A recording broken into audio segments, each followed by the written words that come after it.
그러므로 우리가 믿음으로 의롭다 하심을 받았으니 우리 주 예수 그리스도로 말미암아 하나님과 화평을 누리자. 또한 그로 말미암아 우리가 믿음으로 서 있는 이 은혜에 들어감을 얻었으며 하나님의 영광을 바라고 즐거워하느니라. 다만 이뿐 아니라 우리가 환난 중에도 즐거워하나니 이는 환난은 인내를, 인내는 연단을, 연단은 소망을 이루는 줄 알미로다. 소망이 우리를 부끄럽게 하지 아니함은 우리에게 주신 성령으로 말미암아 하나님의 사랑이 우리 마음에 부은 바 됨이니라. 아멘. 아멘. 본문 말씀 로마서 5장 1절부터 5절 말씀, 하나님의 영광을 바라면 찬란한 기쁨을 부어주시리라 는 제목으로 선포하도록 하겠습니다. 사도는 하나님과 화평을 누리자 이렇게 권면의 말씀을 전했어요. 그러면서 하나님과 화평을 누릴 수 있는 근거를 그 앞에 먼저 말씀하셨죠. 믿음으로 의롭다 하심을 받았으니 예수 그리스도로 말미암아 하나님과 화평을 누리자. 지금 이것이 우리가 하나님과 화평을 누릴 수 있는 근거예요. 행위가 아니라 믿음으로 의롭다 하심을 받은 것이 하나님과 화평을 누릴 중대한 근거인 것이에요. 믿음으로 의롭다 하심을 받았으니 하나님과 화평을 누리자. 만약에 예수님을 믿고 구원받은 참 성도라고 하여도 잘못된 진리를 배워서, 거짓 진리, 거짓 교리를 배워서 일부분이라도 자신의 행위로 자기가 구원받았다고 착각을 하기 시작하면 하나님과의 화평을 많이 못 누리게 됩니다. 참 성도라 할지라도. 그리고 정말로 구원에 있어서 자신의 행위를 의지하는 사람이라면, 진짜 내가 행위로 일정 부분 내 구원을 이뤄야 하겠다라고 정말 그렇게 생각하는 사람이라면 그 사람은 구원받지 못한 사람이에요. 그것은 제가 말하는 것이 아니라 하나님의 말씀입니다. 로마서 3장 20절 말씀입니다. 그러므로 율법의 행위로 그의 앞에 의롭다 하심을 얻을 육체가 없나니 율법으로는 죄를 깨달으니. 4장 14절 말씀입니다. 만일 율법에 속한 자들이 상속자이면 믿음은 헛것이 되고 약속은 파기되었느니라. 상속자가 아니라는 말씀이죠. 네, 자신의 행위를 의지하는 사람은 구원받지 못한 사람이에요. 참성도가 아니에요. 그냥 명목상 성도이고. 그리고 교회 안에 예수님을 믿음으로 그야말로 이신칭의 교리 안에서 구원을 받았지만 교회에서 잘못된 신앙교육을 받으면서 착각하는 참성도들이 있어요. 진짜 믿음으로 구원받았고 어떻게 구원받았는지 물어보면 하나님의 은혜로 이렇게 구원받았어요 라고 간증을 하지만 잘못된 교리를 배우면서 이런 부분을 내가 잘해서 내 행위로 구원받았나? 이렇게 착각하는 그런 성도들이 있어요. 그러면 그 상태에 있으면 하나님과 화평을 참 성도라 할지라도 풍성하게 못 누립니다. 여러 가지 이유가 있지만 한 가지 이유를 우리가 살펴보면 양심이, 특히 성도의 신앙 양심은 일반 불신자분들의 양심보다 더 활력 있게 살아있잖아요. 그 양심이 너는 의인이 아니라 행위로는 죄인이라고 부르짖기 때문이에요. 양심과 불일치한 삶을 살게 되는 것이에요. 여러분들 하나님의 말씀을 배우면 배울수록 성령님께서 여러분과 충만히 함께 하실수록 죄를 밝히 깨닫게 되잖아요. 이전에는 보지 못했던 죄까지 점점 더 민감하게 찾아내고 그것을 잘라내는 일을 할 수 있게 해주시는데, 그 신앙 양심을 가지고 어떻게 내가 내 행위로 구원받았다, 매일 내 앞에 죄가 있는데 매일 범죄하는 내가, 그게 서로 충돌하는 거예요. 행위로 구원받았다고 하는 잘못 배운 교리와 내 신앙 양심이 외치는 바가 서로 상충되는 거예요. 그래서 결코 평안을 누릴 수가 없습니다. 하나님과 화평케 된 그 은혜를 맛볼 수가 없는 거예요. 별로. 참성도라 하여도 잘못된 이신칭의 교리에서 벗어나 버리면. 반대로 오직 믿음으로 의롭다 칭함을 받은 자들, 그것을 믿고 계속 그 진리 안에 서 있는 사람들은 하나님과 화평케 된 은혜를 많이 누립니다. 2절 말씀의 하반부를 보면 하나님의 영광을 바라고 즐거워하느니라고 하면서 또 다른 은혜를 더해 주시죠. 그런데 하나님과 화평케 된 것을 누리는 것, 그리고 2절 마지막 부분에 하나님의 영광을 바라고 즐거워하는 것, 이 모든 것이 오직 믿음의 구원 교리, 이신칭의 교리에 근거하는 거예요. 왜냐하면 1절과 2절은 연결된 말씀이고 첫째로, 그리고 그 다음으로 2절에서 이렇게 말씀합니다. 그로 말미암아 우리가 믿음으로 서 있는 이 은혜에 들어감을 얻었습니다. 예수 그리스도로 말미암아 믿음으로 서 있는 은혜, 믿음으로 서 있는 이 은혜 가운데서 하나님의 영광을 바라면서 즐거워할 수 있는 거예요. 하나님의 영광을 바라는 것은 이제 살펴보겠지만 최상의 은혜인데, 그것을 누릴 근거가 믿음이에요. 행위가 아니라. 여러분에게 이제 기쁨과 감사와 기대 가운데 질문을 드리고자 합니다. 여러분은 오직 예수님을 믿음으로 말미암아 구원받는다는 이 이신칭의 진리를 믿으시나요? 네, 믿으시죠? 여러분의 행위가 아니라 전적으로 구주 예수 그리스도께서 이루신 그 구원을 믿음으로 받아 구원받았다는 이 진리를 믿으십니까? 네. 그러면 이 본문 말씀에 기록된 하나님의 영광을 바라며 즐거워하고 환난 가운데에서도 계속 즐거워하는 이 견고하고 찬란한 영광된 기쁨이 여러분의 것이에요. 예수님께서는 다 이루셨다 하셨을 때 그것을 헬라어로 보면 법적인 용어예요. 어떤 경제 거래에서 쓰는 용어예요. 집을 완납, 이런 뜻이에요. 예수님께서 진짜 다 이루신 거예요. 다 치러주신 거예요, 우리의 죄값을. 그 가운데서 여러분이 이제 하나님의 영광을 바라며 즐거워하는 그 은혜를 누리게 될 텐데, 이제 남은 설교 시간 동안 계속 그 부분에 집중하며 은혜를 맛보도록 하겠습니다. 우리에게 아주 잘 알려진 말씀이 이제 3절부터 나오죠. 환난은 인내를, 인내는 연단을, 연단은 소망을 이룬다는 말씀이에요. 우리가 이 말씀을 거의 외우듯 하죠. 그런데 오늘 아침에 미리 이걸 개별적으로 돌아다니면서 몇몇 분들에게 질문을 드려볼까 말까 했어요. 근데 안 드리는 것이 뭐 괜찮다, 더 유익하다고 생각해서 안 했는데, 왜 질문을 드리고자 했냐면 우리가 외우듯이 하는 말씀인데 이 소망이 무엇을 향한 소망인지 우리가 잘 모르고 있는 경우가 많아요. 그렇죠? 두루뭉실하게 생각하는 거예요. 부활의 소망인가? 뭐 환난에서 건져주실 소망인가? 위로의 소망인가? 용기를 주신다는 소망인가? 여러 가지 있죠. 물론 그렇습니다. 구원의 은혜에 속한 수천 수만 가지의 은혜들이 성도에게 있고 그것을 우리는 소망해요. 그런데 이 본문 말씀에서 말하는 이 우리가 너무나 잘 아는 이 말씀에서 가르쳐 주신 이 소망은 어떤 특정한 소망이에요. 어떤 특정한 은혜에 집중하고 있어요. 소망이란 무엇을 바라는 거잖아요. 본문 말씀은 무엇을 바라는 것에 대한 말씀이죠. 하나님의 영광을 바라고 즐거워하느니라. 하나님의 영광을 바라는 소망을 환난과 인내와 연단 가운데 이루어주신다는 거예요. 다른 소망이 아니에요. 이제 이 땅에서 우리가 잘 살게 되겠지, 뭐 순탄하게 되겠지, 장수하게 되겠지, 이런 소망을 말씀하는 것이 아니에요. 최고의 소망, 소망 중에 소망, 가장 큰 행복, 가장 견고한 기쁨, 하나님의 영광을 바라는 그 소망을 이 환난 가운데 이렇게 이루어 주신다. 이것이 믿음으로 말미암아 이 은혜에 들어간 성도가 바랄 최고의 소망이다. 그것을 가르쳐 주시는 말씀이에요. 이제는 우리는 완전히 기억한 거죠. 환난은 인내를, 인내는 연단을, 연단은 소망을, 무슨 소망을? 하나님의 영광을 바라는 소망을 이루어 주시는 거예요. 그때 우리가 즐거워하게 되는 거예요.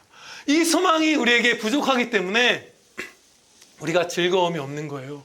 때로 우리가 즐거움과 기쁨이 없다면 처한 형편이 너무 어렵고 무슨 다른 이유가 아니라 하나님의 영광을 바라는 소망이 우리에게 부족하기 때문이에요. 반대로 이 소망이 있다면 우리는 항상 즐거워할 수 있게 됩니다.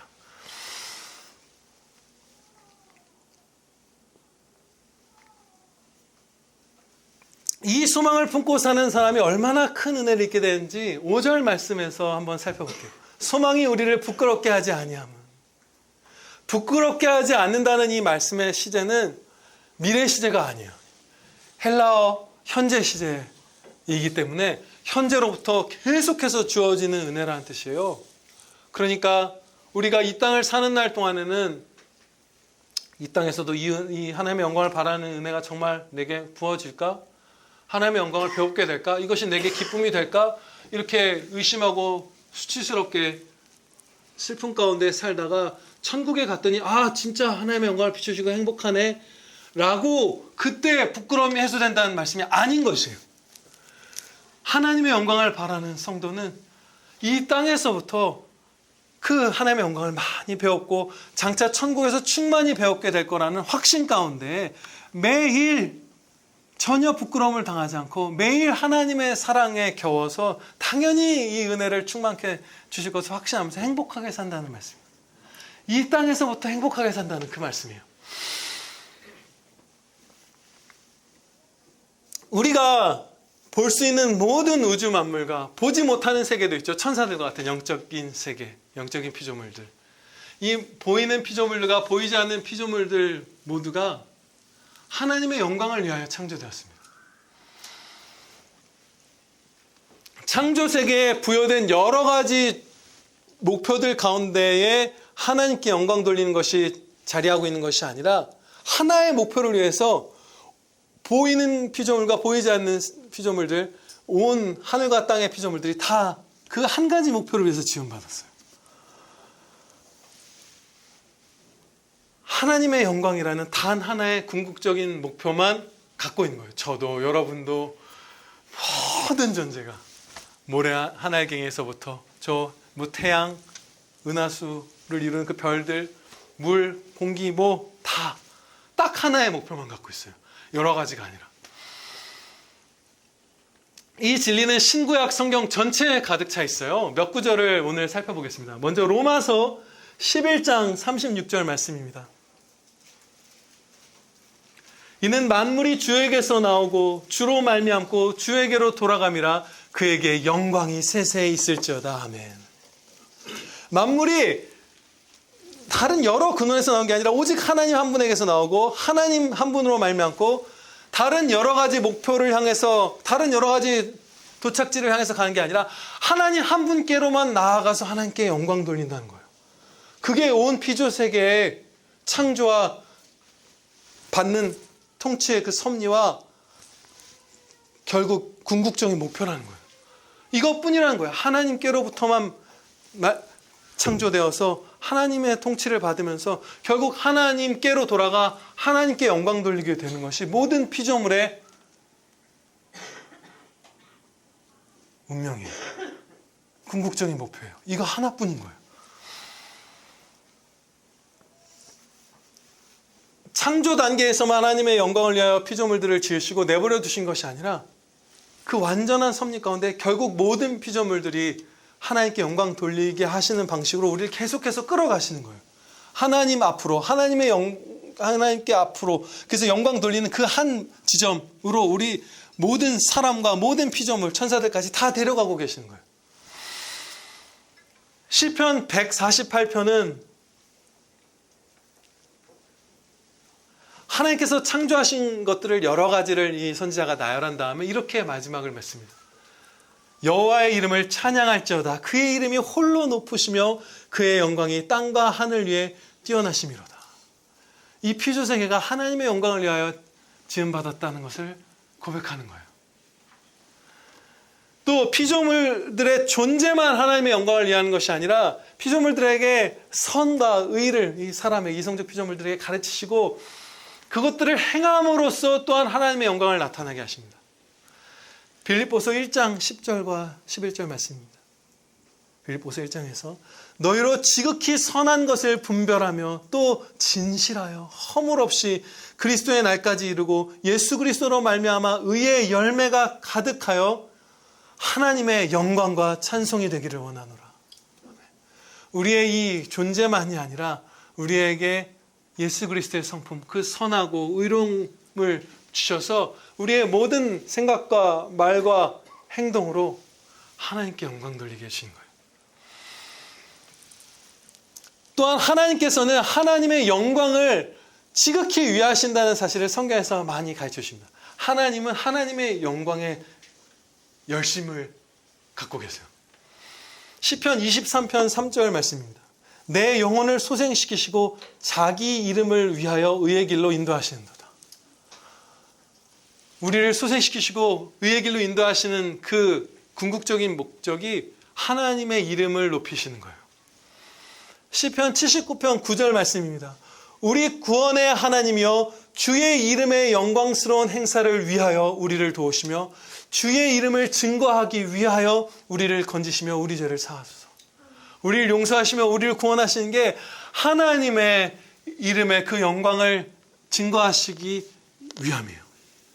하나님의 영광을 하나님께서 열심을 갖고 나타내시는 거예요. 하나님께서 자신의 영광을 위하시는 것은 완전히 합당합니다. 왜냐하면 오직 한 분 하나님께 모든 영광, 그리고 의미, 가치, 권세, 능력, 생명, 존귀, 기쁨, 지혜, 의, 선, 질서, 이 모든 우리가 보는 모든 반짝이게 빛나는 모든 것들이 오직 한 분 하나님께 있기 때문이에요. 하나님께서 자신의 영광에 열심을 가지시는 것은 너무나 합당한 거예요.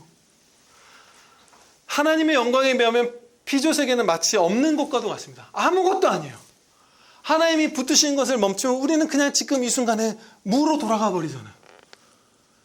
아무것도 아닌 존재예요. 하나님께서 만약에 다른 존재를 위해서, 다른 어떤 목표를 위해서 살고 우리에게 그것을 명하셨다면 그것은 합당하지 않죠. 너무나 이상한 거예요. 기이한 거예요.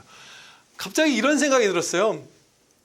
그저께 해운대구에 사는 그 시민들, 모든 사람들이 힘을 합쳐서 해운대 모래사장에 있는 어떤 모래 하늘갱이의 이름을 위해서, 그 영광과 그 모래가 잘 지내는 것을 위해서 막 그 모래를 칭송하기 위해서 사는 거예요. 그래도 해운대구에 사는 사람들과 모래는 둘 다 피조물이라는 동일선상에 서 있죠. 물론 사람이 더 존귀한 피조물이지만. 그런데 하나님께서는 한 분 스스로 계시는 유일한 분이시잖아요. 창조주, 단 한 분 창조주 하나님이시잖아요. 하나님께서 다른 어떤 것도 아니고 자신의 영광을 높이시는 이것은 너무나 합당한 거예요. 우리가 너무 교만해서 나는 아무것도 아닌 죄인이고 피조물이어서 자기 영광을 내서 살면서 하나님이 하나님의 영광에 열심히 실한 걸 보면 막 이렇게 반발심도 들고 그래요. 우리는. 그렇죠? 그런 것들을 느끼고 고백을 해요. 아니야. 뭐라고? 하나님의 영광을 위해서 다 하시는 거라고? 그런데 만약에 하나님께서 하나님의 영광을 위하시지 않고 우리에게 다른 것을 명하셨다면 어떨까요? 야, 너는 잠깐 보이다가 사라지는 안개와 같은 생명, 그리고 죄인인 저 어떤 피조물, 어떤 대통령 섬기는데 너의 존재를 바쳐라. 얼마나 비참해요. 얼마나 비참해요. 아무것도 아닌 무였던 하나님의 손길로 비로소 존재를 입고 생명을 입고 힘을 얻고 살아가는 그런 아무것도 아닌 게 우리인데, 다른 것의 영광을 위해서 살아가라. 국가를 위해서 살아가라. 팀을 위해서 살아가라. 회사를 위해서 살아가라. 그랬으면 우리는 그야말로 절망 가운데 죽는 거예요. 죽음이에요. 그것이 바로. 하나님의 영광을 위해 살게 해주신 것이 진짜 최고로 행복한 단 하나의 길이에요.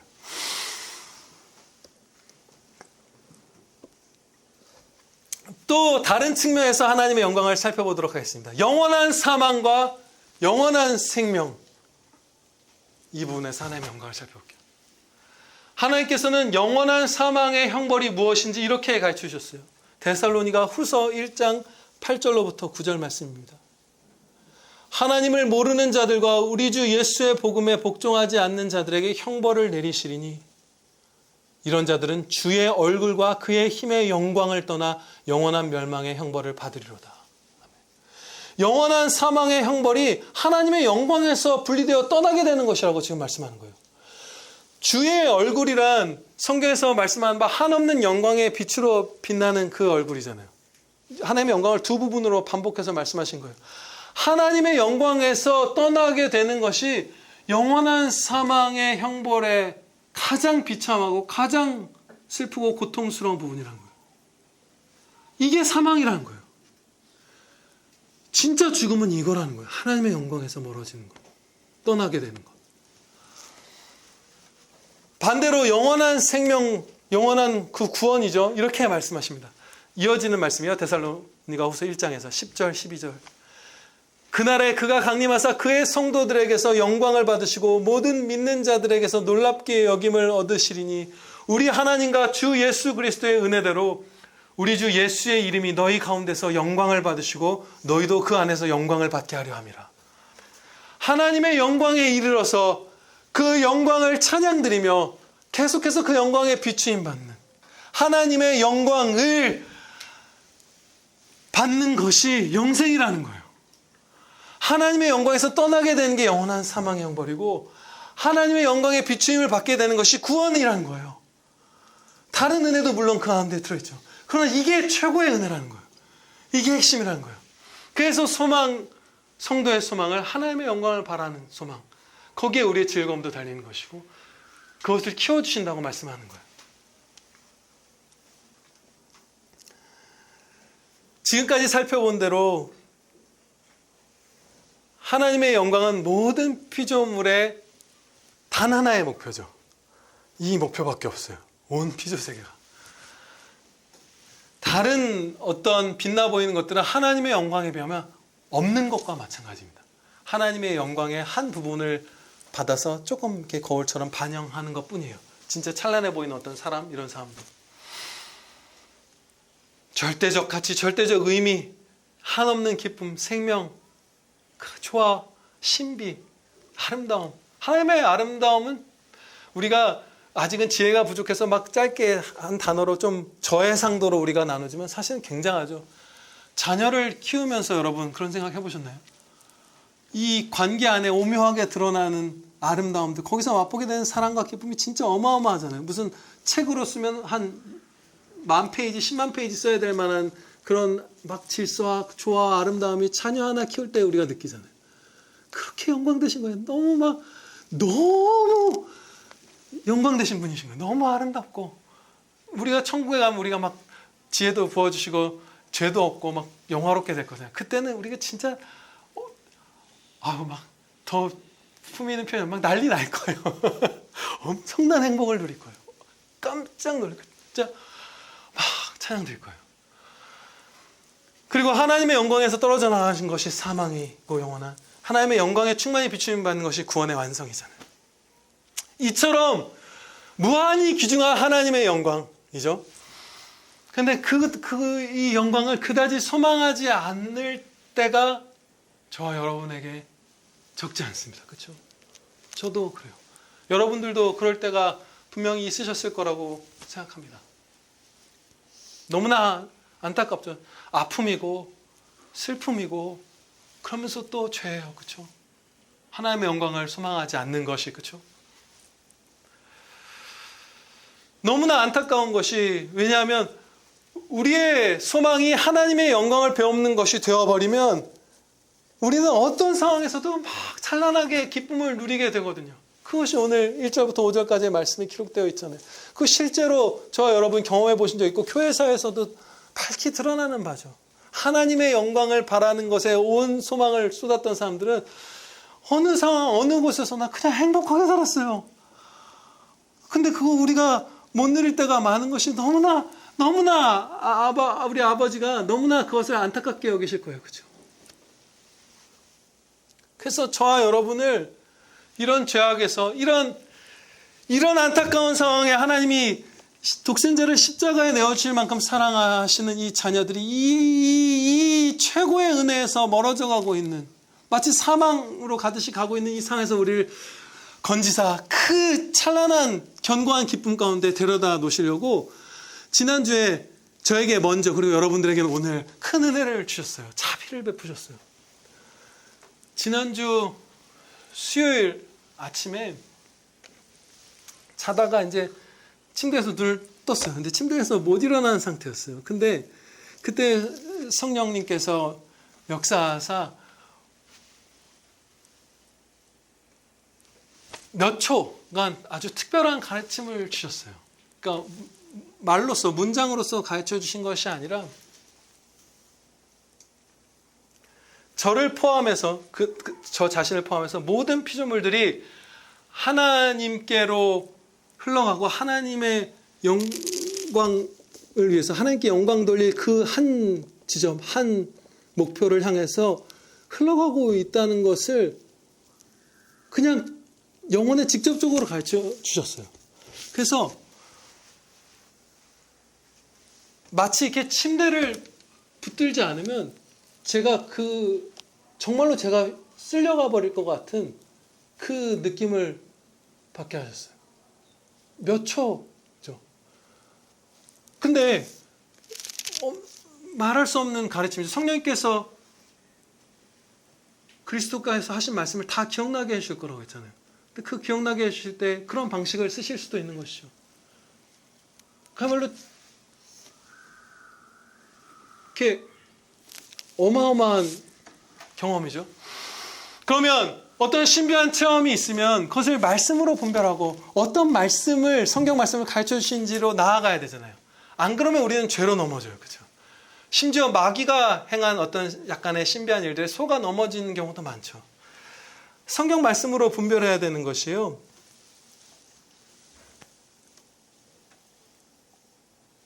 그래서 말씀을 붙들었습니다. 나의 발걸음을 주의 말씀에 굳게 세우시고 어떠한 죄악도 나를 주관하지 못하게 하소서. 성경 말씀으로 이 체험적 가르침의 답을 찾지 못하면 얼마든지 넘어질 수 있기 때문에 어느 말씀을 내게 주목하게 하시고자, 어떤 말씀을 내게 가르쳐 주시고자 이런 것을 주셨을까 붙든 거예요. 그러면서 계속해서 구했죠. 아버지, 이 말씀을 가르쳐 주시옵소서. 그러면서 찾았죠. 처음에는 본문 말씀을 바르게 깨닫게 해주셨습니다. 환난은 인내를, 인내는 연단을, 연단을 소망을 이룬다는 말씀. 우리가 외우듯 하지만 이 소망이 무엇인지 두루뭉술하게 생각하는 분들 아마 손 한번 들어봐 주실래요? 많잖아요. 하나님의 영광을 바라며 이 소망이구나. 그냥 어떻게 되겠지, 위로받겠지, 잘 되겠지 이런 게 아니에요. 하나님의 영광이라는 하나의 소망을 품은 거예요. 그것만 바라는 거예요. 그때 즐거워하게 되는 거예요. 환난 가운데서도. 다른 때가 아니라. 이게 소망 중에 소망이구나. 복 중에 복이구나. 그것을 먼저 목격하게 해주셨고, 또 금요일 아침에도 똑같은 거의 비슷한 그 가르침을 성령님께서 주셨어요. 또 끌려가는 것 같았어요. 그 하나님 앞으로 하나님의 영광에서 온 피조물들이 다 흘러가는. 그래서 계속해서 하나님의 영광에 관한 말씀들을 바라면서 찾게 이렇게 해주신 것이죠. 이 영적으로 어두워져 있던 저에게. 그래서 오늘 이제 그리고 봉독할 그런 장대한 말씀들을 만나게 해주신 거예요. 만물이 주에게서 나오고 주로 말미암고 주에게로 돌아감이라 그에게 영광이 세세히 있을지어다. 아멘. 이 말씀을 가장 직접적으로 가르쳐 주셨다고 생각해요. 이것을 영혼에 직접 느끼게 해주신 것이죠. 만물이 정말로 그 한 지점을 향해서 하나님의 한치의 오차도 없는 통치 가운데 창조로부터 영원에서 영원까지 마지막 이 심판의 날까지, 그리고 그 뒤에도 존재할 피조물들 그 영원까지 계속해서 그 하나님의 영광을 위해서 끌려가는 것을 느끼게 해주신 거예요. 그리고 이 말씀들을 만나게 해주신 것이죠. 이번 주에 본문 말씀을 설교할 것을 앞두고서 이러한 가르침을 주시고 말씀을 만나게 해주신 것이죠. 저는 분명히 알았어요. 처음에 수요일 아침에 깼을 때 그 신비한 체험을 하고서 뭔가 이번에 설교하게 해주시려고, 여러분들과 은혜를 나누게 해주시려고, 여러분들에게 하나님의 은혜를 주시려고 이것을 경험하게 하셨다는 걸 알았어요. 하나님의 영광을 밝히 나타내는 설교, 하나님의 영광을 소망하며 즐거워하라, 하나님의 영광을 소망하며 즐거워하라, 즐거워하라. 이 설교를 여러분들에게 하게 해주려고 그 은혜를 주신 거예요.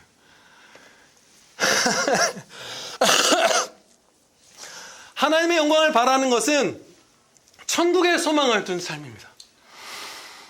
물론 이 땅에서도 살아가는 동안 하나님의 영광을 우리가 어느 정도 배울 수 있어요. 그렇지만 충만히 배우게 되는 그날은 저 천국에 들어갔을 때 이루어지죠, 우리가. 그리고 천국에서도 예수님께서 다시 오셔서 먼저 세상을 떠난 사람들도 다 부활의 육체를 입고 완전하게 된 인간 존재로서 하나님께 영광을 돌릴 그날, 새하늘과 새 땅이 임할 그날에 하나님의 영광을 가장 충만히 배우게 되겠죠. 그 날에 소망을 두는 거예요. 저 천국에. 그것을 간절히 구하면 살죠.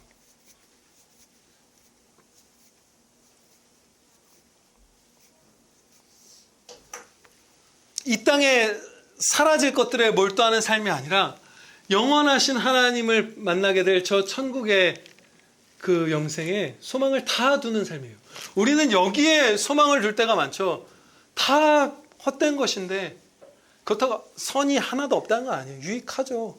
직장도, 무슨 국가도, 어떤 이데올로기도, 무슨 팀도, 예술도, 정치도, 재물도 나름의 선한 부분, 유익이 되는 부분이 분명히 있죠. 그러나 하나님의 영광을 위해서 지음받은 우리가 그 하나님의 영광에 비하면 없는 것과 같은 무가치한 그것에 소망을 두고 살면 너무 비참하잖아요. 그렇죠? 우리가 그것을 알죠. 그게 뭐라고, 그렇죠? 아무것도 아니에요. 선한 부분이 있지만 궁극적인 것은 아니에요. 선하지만 궁극적이지 않아요. 그런데 예수 그리스도의 십자가 은혜로 말미암아서 그렇게 죄로 멸망할 사라질 것들에 몰두하던 우리가 하나님의 영광에 이르게 된 것입니다. 하나님의 영광에 전혀 이룰 수가 없었거든요. 타락한 인류는. 근데 그 죄인들 가운데 예수 그리스도를 믿는 믿음을 선물로 받은 사람들은 하나님의 영광에 이르게 된 거예요. 그 영광을 소망하고 비추임 받고 찬양 드리는 그 유일하면서도 완전히 행복한 그 삶을 선물로 받은 거예요. 모든 사람이 죄를 범하였으며 하나님의 영광에 이르지 못하더니 그리스도 예수 안에 있는 속량으로 말미암아 하나님의 은혜로 값없이 의롭다 하심을 얻은 자 되었느니라. 아멘. 우리는 그 은혜를 받은 거예요. 하나님의 영광을 소망할 수 있게 된 거예요. 여기서 하나님의 영광을 소망한다는 그 소망의 특징, 성경에 기록된 소망의 특징을 살펴보는 것이 유익하리라 생각합니다. 이 소망은 세상에서 일반적으로 의미하는 소망, 희망, 바람과 좀 다른 부분들이 있어요. 같은 부분도 있지만. 어떤 부분이 다르냐면 두 부분을 말씀드리고자 하는데요. 첫째로 일반적인 소망이나 바람은 불확실한 것이죠. 이렇게 됐으면 좋겠다. 이걸 했으면 좋겠다. 저걸 가졌으면 좋겠다. 우리가 기대하지만 100% 확신할 수 있는 소망이란 세상적 소망이란 하나도 없어요. 그렇죠? 어떻게 될지 몰라요. 전혀 확신할 수 있는 것이 없어요. 계획대로 되는 게 없어요. 세상 사람들 중에서도 지혜로운 사람들, 명철하고 분별력 있는 사람들은 그걸 알아요. 그래서 장대한 계획을 안 세워요. 계획대로 안 되거든요. 못해요. 오늘 하루 계획대로 살기도 힘들어요. 그런데 하나님의 영광을 향한 소망은 100% 이루어지는 소망입니다. 예수님을 믿는 모든 사람들은 하나님의 영광을 충만히 배우게 되는 그 천국으로 다 들어갈 거예요. 그리고 이 땅에서도 그 영광을 바라는 사람들은 계속해서 그 영광을 비추임 받으면서 행복하게 살 거예요. 천국으로 폭되게 전진할 거예요. 100% 확신할 수 있는 소망. 그게 성경에 기록된 소망이고요. 두 번째 차이점은 세상에서 말하는 소망이나 바람은 수동적일 때도 있죠. 아, 이렇게 됐으면 좋겠다. 그런 것도 소망으로 말하죠. 그런데 성경에서 말씀하는 소망은 아주 능동적인 것이 소망이다. 이렇게 말씀합니다. 히브리서 6장 11절 말씀입니다.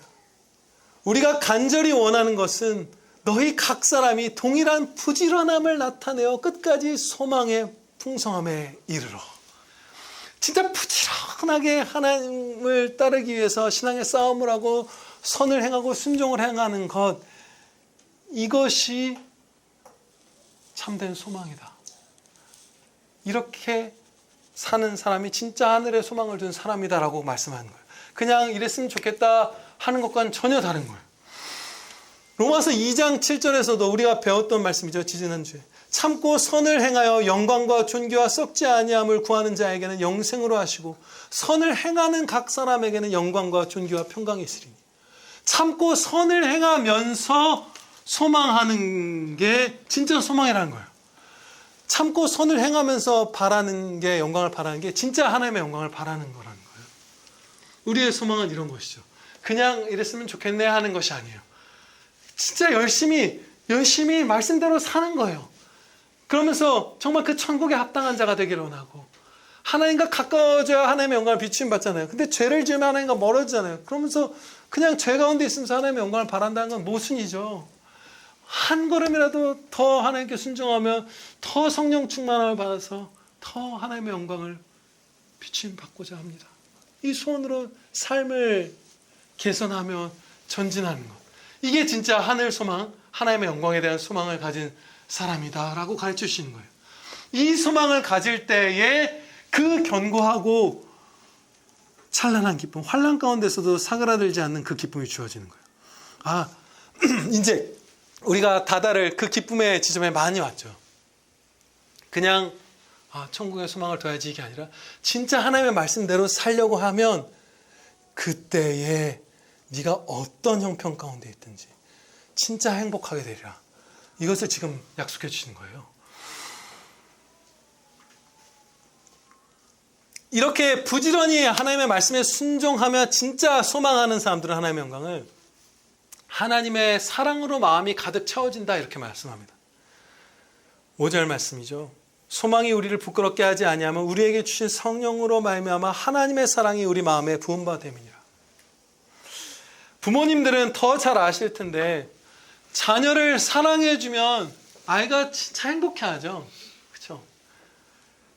부모님이 자신을 보물처럼 여기고 예수님께로 인도하고 함께 울고 함께 웃고 보살피고 격려하고 필요를 채워주고 용서하고 또 사과하기도 하고 존경하고 막 이 말할 수 없는 사랑으로 자녀를 사랑할 때에 자녀들이 행복해하는 거 여러분들 경험해 보셨을 거예요.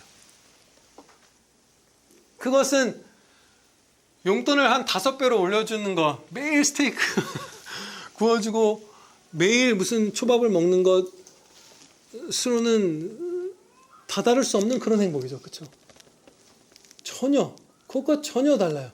아까 우리 봉헌 기도에도 했지만 우리 자녀 세대로 갈수록 몇 배로 부유하게 해주셨잖아요. 그렇죠? 제가 자라던 80년대 우리 희랑 하성이 향이가 놀다 왔는데 서영수 집사님 자라던 70년대 그때 집사님과 저희가 누렸던 것도 큰 은혜인데 그거에 비하면 우리 자녀분들 그렇죠? 우리 희와 하성이 향이 한 10배는 부유하잖아요. 엄청나죠. 근데 그것으로는 줄 수 없는 행복이 부모의 사랑이잖아요. 막 그 존귀하게 애지중지 보물로 여기는 그 부모의 사랑. 막 너무 사랑해서 자녀가 반항하고 울 걸 알면서도 훈육도 하는 사랑. 막 힘든 걸 다 감내하면서 자녀에게 최선의 것을 주고자 하는 막 그 사랑. 이런 것들을 받을 때 진짜 행복해하죠.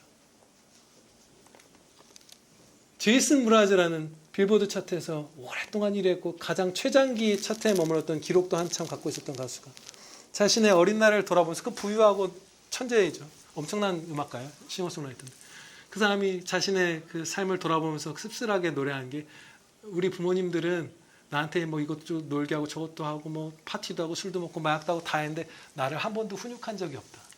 혼내주지 않았다. 그것을 슬퍼해요. 근데 우리는 혼내고 뭐 하고 최선을 다해서 사랑하잖아요. 안 된다 말하고 설탕 그만 먹으라고 하고 이 사랑이 자녀를 진짜 행복하게 하죠. 그럼 엄마 아빠 고마워요 막 하고 행복해하고 막 형제끼리 사이좋게 되고 막 온갖 걸 우리가 목격하게 되죠. 제가 이 얘기를 왜 길게 말씀드렸냐 하면 우리가 하나님의 영광을 바라면서 진짜 참 소망을 품고 하나님의 말씀에 순종하고자 애를 쓰며 전진할 때 하나님의 사랑을 우리 마음에 콸콸콸콸 부어주신다고 하셨기 때문이에요. 진짜 행복한 거예요. 환난이 빼앗을 수 없는 진짜 기쁨. 하나님이 나를 사랑하신다. 그것을 경험하게 되는 거예요. 저는 이 은혜 100분의 1도 지금 표현을 못했어요. 그죠? 하나님의 사랑으로 충만해지는 은혜가 주어지는 거예요. 하나님의 영광을 바라면서 가는 자들에게. 이것이 너무나 역사 가운데 너무 많은 사례가 있죠. 근데 저와 여러분 가운데서도 있지만 우리 교회 안에 사례도 분명히 많지만 그런 사례들이 교회사, 성경 이런 데서 그 하나님의 영광을 바라면서 행복하게 살았던 형제들을 살펴보고 마치도록 하겠습니다. 빌레몬서에 등장하는 빌레몬은 골로새 교회의 지도자였어요. 빌레몬서 여러분 기억하시죠? 한 장짜리 가장 짧은 성경이죠. 근데 그의 아내는 아비아였는데 경건한 자매님이었죠. 아들은 아키포 목사님이었습니다. 빌레몬, 아비아 부부, 그리고 아키포라는 아들 목사가 되었어요. 경건한 가족이었어요. 이분들은 예수님을 믿기 전에 소유하고 있던 노예들이 있었어요. 그 가운데 오네시모라는 노예가 있었는데 빌레몬의 재산을 훔쳐서 도망쳤죠. 멀리 도망쳐서 로마까지 다다른 거예요. 거기서 바울 사도의 복음 전도를 듣고 이 오네시모 노예가 회심하여 그리스도인이 됩니다. 그러면서 이제 바울 사도는 주님 안에 한 형제인 이 오네시모와 주인의 재산을 훔쳐 도망친 죄인이죠. 그리고 어떻게 노예가 됐는지 몰라요. 빌레몬이 무슨 그냥 길 가고 잘 살고 있는 자연을 잡아다 노예 삼은 건 아닐 거예요. 무슨 빚을 졌는데 안 갚았다거나 죄수라거나 이런 경우들이 많죠. 아무튼 이 빌레몬에게 죄를 범한 오네시모, 그리고 이제 성도가 된 빌레몬, 이 두 사람이 예수 그리스도 안에서 서로 사랑하며 화평케 되는 것을 위해서 간절한 사랑으로 그 권면하는 편지가 빌레몬서예요. 거기 보면 막 바울 사도가 오네시모는 내 심장이라, 내 창자라, 내 간이라, 막 이런 표현을 써서 보내고, 이제는 종으로 대하지 말고 사랑받는 형제로 대하고 막 덧붙여요. 나를 대하듯이 영접해 주라. 종이었고 재산 훔쳐 도망간 도둑을 사도를 영접하듯이 영접해 주라. 근데 나는 빌레몬 네가 이거보다 더 잘할 줄 안다. 더 잘했어요. 그래서 이 오네시모가 교회의 사역자가 됩니다. 그게 교회사 기록에 남아 있어요. 그런데 제가 이 말씀을 드린 이유는 뭐냐면, 막 노예를 해방하고 바울 사도는 이 로마 감옥에 있을 때 쓴 거예요. 1차 투옥 됐을 때 막 오네시모를 이렇게 풀어줘라 막 편지를 보내고, 뭐 오네시모 풀려나서 교육을 받고 목사가 되고 아키포도 이제 커서 목사가 되고 막 했잖아요. 그러면 이제 이 땅에서 막 많은 은혜들을 누리면서 많이 사역하고 서로 사랑하면서 막 풍족해지고 온갖 걸 누리면서 살 것 같잖아요. 근데 성경에는 기록되어 있지 않지만 교회사에 이분들에 대한 기록이 남아있는데 어떻게 되냐면 몇 년 뒤에 다 순교해요. 네로 황제의 박해 때에 이 빌레몬, 아비아, 그 아들 아키포 목사님이 다 목이 잘리고요.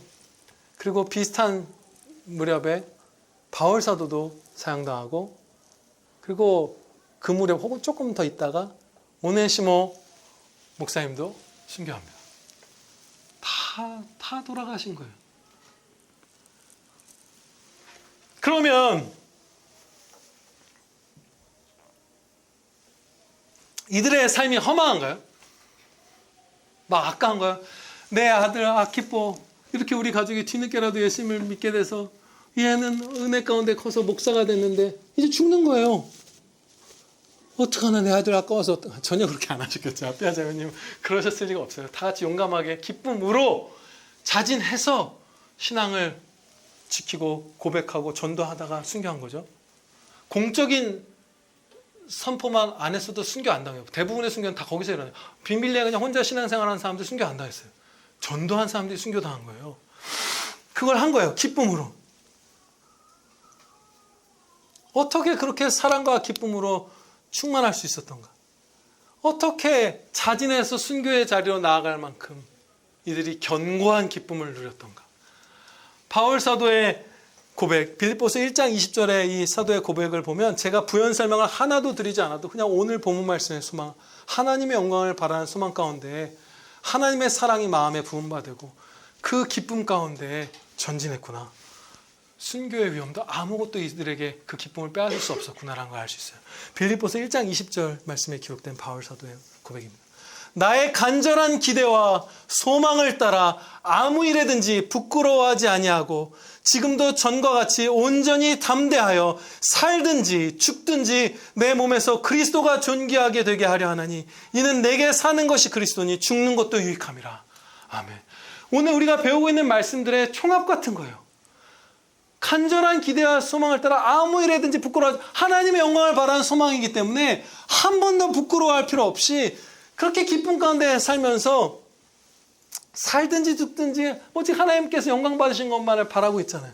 그러니까 담대해지고 기쁘고 사랑이 끊이지 않아서 계속해서 이웃들에게 전도하며 이 생명의 길로 인도하다가 순교하기까지 하는 거예요. 그렇다면 목숨을 잃는 것까지 할 수 있는 큰 기쁨과 그 평안이 주어지는 것이 하나님의 영광을 소망하는 자에게 주신 은혜라면 우리가 이 땅에서 겪는 여러 가지 환난들은 당연히 이기겠죠.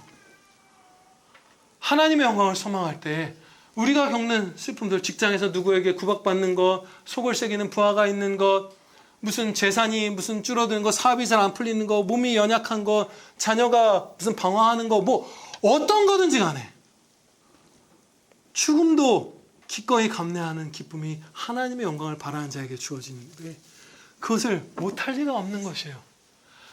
나이지리아의 미안고라는 마을에 가면 커크체플이라는 작은 교회가 있습니다. 거기에 교회 뒤편에 56개의 무덤이 있다고 해요.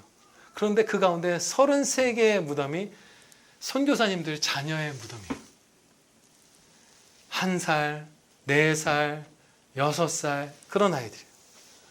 33명의 어린아이들이 그 작은 마을 하나에서 순교한 거예요. 부모님을 따라서. 그 위험을 알면서도 33명이나 떠났으면 후임 선교사들은 당연히 알고 왔겠죠. 거기 가면 죽을 수 있어. 거기 얼마나 열병이 많은데 약도 없어. 힘들어 거기 가면. 근데 가는 거예요. 33번째 죽을 아이의 그 부모인 선교사도 거기에 가는 거예요. 하나님의 영광을 바라기 때문에. 그 환경에서도 기뻐할 수 있고 담대할 수 있다는 것을 알고 가는 거예요. 우리의 신앙이 완전히 바뀌어야 되는 거예요. 어쩌면 선교에 있어서도 어떤 위험지역, 선교의 문이 닫혔다 하는 것에 대한 판단도 바뀌어야 될 수 있어요. 경건하게 살고자 하는 자가 핍박을 받지 않고 전도가 행해질 때마다 순교가 없었던 곳이 없잖아요. 근데 오늘날 우리의 신앙이 어떻죠? 성도 중에서 훈련받고 부름받고 용기 있는 선교사님들조차도 핍박이 거센 곳은 안 가요. 미국, 일본에 선교사가 제일 많아요. 우리가 하나님의 영광을 바라지 않기 때문에 바울 사도가 말한 그 담대함이 없고 기쁨이 없고 사랑의 동기가 없어서 못 움직이는 거예요. 거기 가면 나는 불행한 자가 될 거라는 생각이 있어서 선교를 안 가는 거예요. 그런데 바울 사도도 아키포도 아피아도 빌레몬도 이 나이지리아에 갔던 그 56명 그 순교자분들도 하나님의 영광을 바라면 거기에 갈 수 있는 거예요. 내가 그 자리에서도 내 아들보다 먼저 32명이 어린아이들이 소천한 그 자리에 가서도 나는 행복할 수 있다. 평안할 수 있다. 우리가 하나님의 영광을 바라는 것은 진짜 많이 멀어졌기 때문에 그런 지역으로 선교를 안 가는 거예요. 우리가 우울해하는 것이고 슬퍼하는 것이고 낙심하는 것이고 불만하는 것이고 하나님의 영광을 바라는 그 소망이 우리 안에 없기 때문이에요. 그러나 우리가 하나님의 영광을 소망할 때 한 사람도 빠짐없이 정말 큰 기쁨을 누리게 됩니다.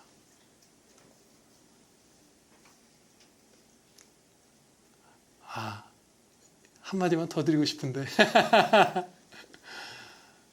여러분 우리 평안교회 성도분들 그래도 하늘의 소망을 어느 정도 두신 분들이죠. 70대 분들 참 한 20년 전 비교적 젊다고 할 수 있었던 50대 때보다 우리 집사님들 다 더 아름답고 더 사랑스럽고 더 밝게 빛나죠. 하나님의 영광을 더 밝게 비추죠. 근데 그거 당연한 거 아니에요. 그죠? 여러분들 노인 자살률이 훨씬 더 높은 거 아시죠? 청년들 막 20대 30대 자살이 심각하다 하는데 노인 자살률은 그거보다 훨씬 심해요.